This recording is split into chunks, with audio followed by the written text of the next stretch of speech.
Salut à tous, Red Bull révèle le coût exorbitant du crash de Verstappen. Voilà, attention. Suspense. On joue pas passe l'intro, on sait ce qui s'est passé, hein. Le véritable dommage, étant donné que Verstappen s'en est sorti indemne, a été causé au compte bancaire de Red Bull. Le directeur de l'équipe, Christian Horner, révélant le montant de l'addition ce soir. Le facteur important est l'élément de plafonnement des coûts. Cet accident nous a coûté environ 1,6 million d'euros.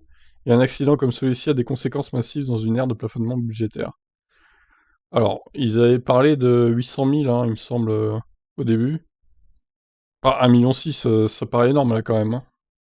Horner a également confirmé que Red Bull enquêtait toujours pour savoir si elle souhaitait faire appel de la décision des commissaires de pénaliser Hamilton d'une pénalité de 10 secondes, ce qui selon le Britannique est léger. Ce n'est un secret pour personne que nous pensions à l'époque, pensons toujours que Hamilton a reçu une légère pénalité pour ce type d'incident. Compte tenu de la gravité de l'incident et de la sanction clémente, nous examinons toutes les données, nous avons le droit de demander un examen.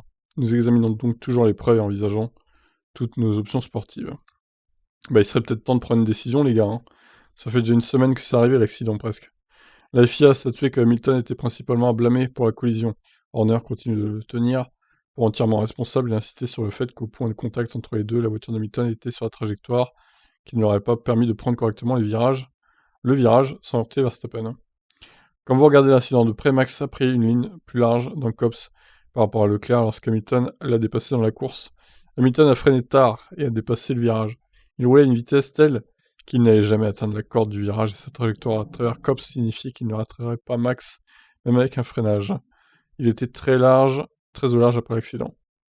La réalité est qu'Hamilton doit maintenant se faire au fait qu'il a une voiture qui est maintenant compétitive en face de lui. Il ne peut pas faire n'importe quoi. Je suis d'accord que les deux pilotes doivent se respecter, mais Hamilton était l'agresseur dimanche. Et Hamilton a été pénalisé pour ça, donc après voilà, s'ils veulent engager un avocat pour tenter de gratter des points sur tapis vert encore, libre à eux, à mon avis, ils n'y arriveront pas, hein.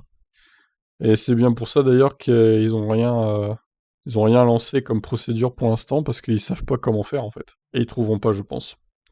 Voilà, pour l'addition, donc 1,6 million d'euros, ça me paraît beaucoup. Je sais pas comment ils calculent tout ça, mais bon. Toto Wolff avait dit à Imola que ça avait coûté 1 million le crash avec Russell. Là, ça coûte 1,6 million. Je suis pas sûr que ce soit beaucoup plus destructeur ce crash-là par rapport au crash de Bottas qui était quand même assez violent aussi. Donc bon, je sais pas. Est-ce qu'il grossit pas un peu le chiffre? Ça, il y a que qui le savent, hein. Je vous laisse réagir. Ciao.